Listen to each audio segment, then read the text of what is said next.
Hi guys, welcome back to the Automobile Sphere. Today we have with us the all-new BMW 3 Series. Now, BMW uses a specific generation number.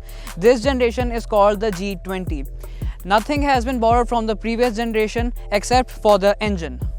Now let's see what's under the hood. This is a luxury car and obviously it gets hydraulic struts for the engine bay.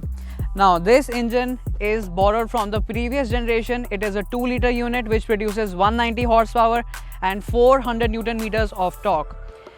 The engine is powered by 2 turbochargers which assist the engine in producing more horsepower and more torque. It gets newly designed headlamps which are all LED units, and you also get LEDs on the lower half of the bumper as well with some chrome inserts, and these are original vents, no fakery at all, and these also serve a purpose of providing cool air to the wheels while cruising at higher speeds. Talking about the grille, this is the largest grille ever fitted to a BMW, and these vents open up when you are cruising at higher speeds to provide air to the engine. Moving around the sides, you get 17-inch steel wheels.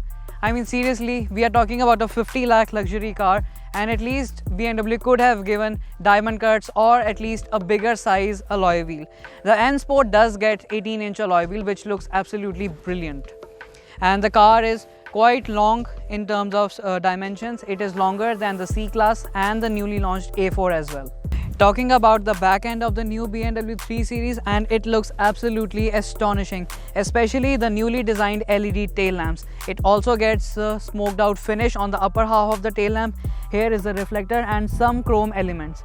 And thank God you get real exhaust pipes, unlike Mercedes-Benz and Audi which apply fake exhaust pipes under their bumpers.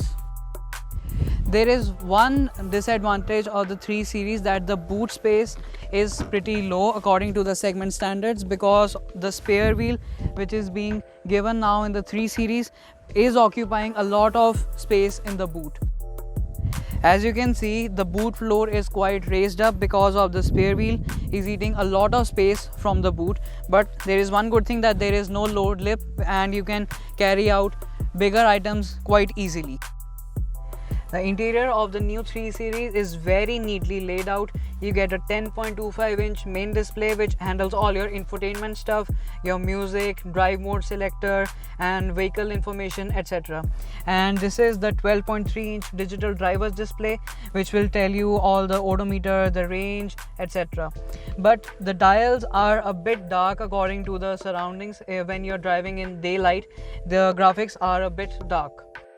The infotainment system of the BMW is called the BMW iDrive, and it is very intelligent to understand all the voice commands as well. Now let's hear a joke. Hey BMW, tell me a joke. I can't imagine that you're bored. Maybe you haven't yet had the chance to try sport mode.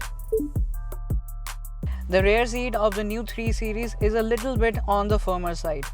The front seat is set in my driving position, and as you can see I have got pretty decent knee room, but the under thigh support is quite lacking for an average height person like me also, but the headroom is pretty good. You also get center armrest with twin cup holders which opens up like this, but there is a huge problem because of this center transmission tunnel. The person sitting in the center will face a lot of uncomfortability on long journeys, but their seat is quite comfortable if 4 persons are sitting. There is one new feature which is mostly available in the foreign variants, but now in India we are also getting that feature, which is called the ISOFIX child seat mounts, which opens up like this. What you can do with these mounts is fix the child seat for newlyborns, and these mounts will hold the seat very firmly because of the amazing build quality of these mounts, and the covers also are firmly attached here so that you don't lose them.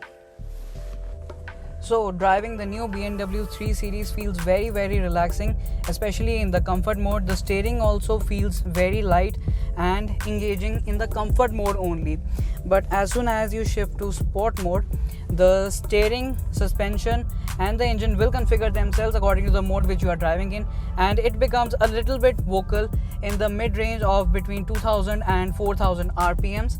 But while you are in comfort mode, you won't feel any kind of potholes on the road, and the diesel motor behaves somewhat like the petrol motor only. I don't know, but it feels very comfortable to drive. Overall speaking, the new BMW 3 Series definitely feels way ahead of its rivals from the C-Class and the A4. So what's my final verdict about the all new BMW 3 Series? I am a Mercedes fanboy, and it was very tough for me to like everything about the BMW except a few things, like I talked about the boot space, but the amazing interior build quality just blew my mind off because the C-Class is not that premium enough from the inside, and the amazing ride quality from the new 2-liter motor is absolutely fabulous. So if you are planning to buy 3 Series, C-Class or an A4, you should definitely go for the 3 Series because of all the amazing tech and drive quality it offers.